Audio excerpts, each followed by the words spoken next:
Hi friends, তো দেখো আজ আমি থোড় বানাবো।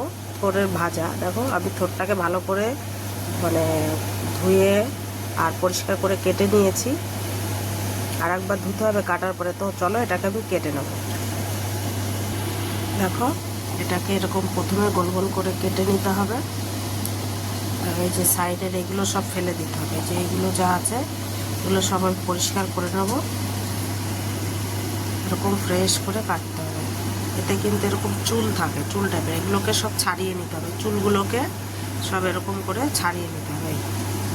এরকম একটা একটা করে এরকম পরিষ্কার করে রাখতে হবে। একটা একটা এরকম পরিষ্কার থাকবে, এরকম পরিষ্কার করে ছাড়িয়ে নিতে হবে।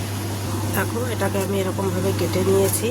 আর এই বাকিটা আছে, এটাও আমি একই প্রসেসে সব কাটবো। এরকম করে সুন্দর করে কুচিয়ে নিতে হবে। দেখো আমার সবটা কাটা হয়ে গেছে। দেখো এতটা ময়লা হয়ে গেছে। এটাতে মেন কাজ এবার এটাকে লবণ দিয়ে একটু মাখিয়ে রাখতে। দেখো আমি লবণ দিয়ে দিচ্ছি, নুন দিয়ে এটাকে একটু মেখে রেখে দিতে হবে।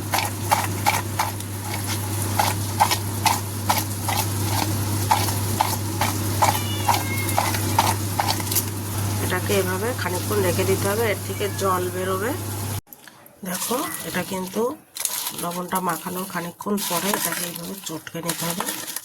এর থেকে একটা জল বেরোবে, এরকম চটকে চটকে এরকমভাবে এটাকে চটকে নিতে হবে সুন্দরভাবে।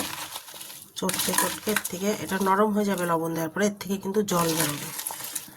চটকে চটকে এটাকে তারপরে ধুয়ে নিতে হবে।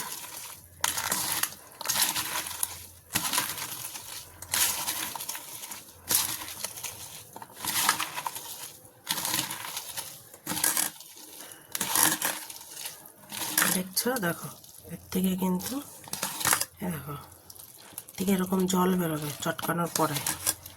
এই জলটাকেই ছেঁকে ফেলে দিতে হবে সুন্দর করে। দেখো এবার এটাকে আমি ধুয়ে নেব।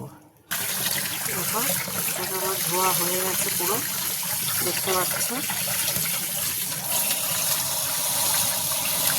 এটাকে আমার ধোয়া হয়ে গেছে। এদিকে আমি কড়াইটা চাপিয়ে দিয়েছি গ্যাস জ্বালিয়ে।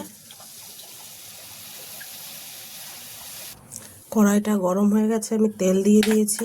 এবার এতে আমি দিয়ে দেবো 5 ফোড়ন 1 চামচ আর 2-3টে শুকনো লঙ্কা। দেখো শুকনো লঙ্কাটা যে কালো কালো হয়ে যাবে, এবার যে থোড়টা আমি ধুয়ে রেখেছি থোড়টাতে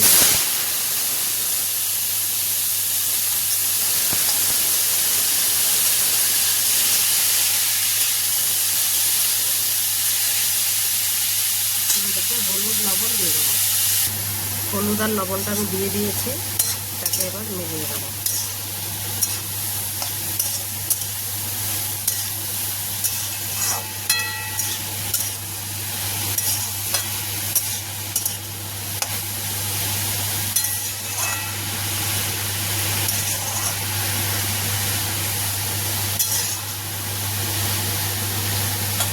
এটাকে ঢাকা দিয়ে দিলাম।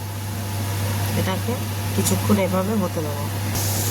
দেখো আমি ঢাকনাটা খুলে এটাকে নাড়িয়ে দিয়েছি। এটা কিন্তু এরকম আর একটুখানি হবে।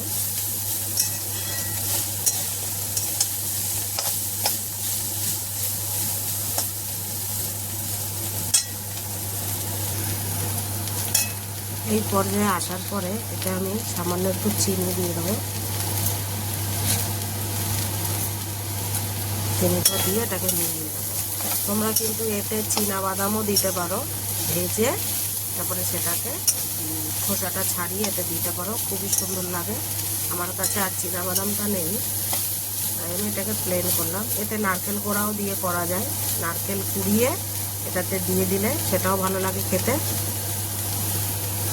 আর সামান্য কিছু সময় আছে বাকি এটা হতে। দেখো বন্ধুরা এটা কিন্তু আমার হয়ে গেছে। এবার আমি এটাকে নামিয়ে নেব। দেখো এটাকে আমি নামিয়ে নিয়েছি। তো তোমরা এভাবে এটাকে বাড়িতে করে নেবে। তো বন্ধুরা রোজের মতো আজকেও বলছি যে যদি তোমাদের এই রেসিপিটা ভালো লেগে থাকে অবশ্যই লাইক কমেন্ট শেয়ার করবে আর সাবস্ক্রাইব করতে একদমই ভুলবে না। তো তোমরা ভালো থাকো, সুস্থ থাকো আর ভালো ভালো রান্না করে খেতে থাকো।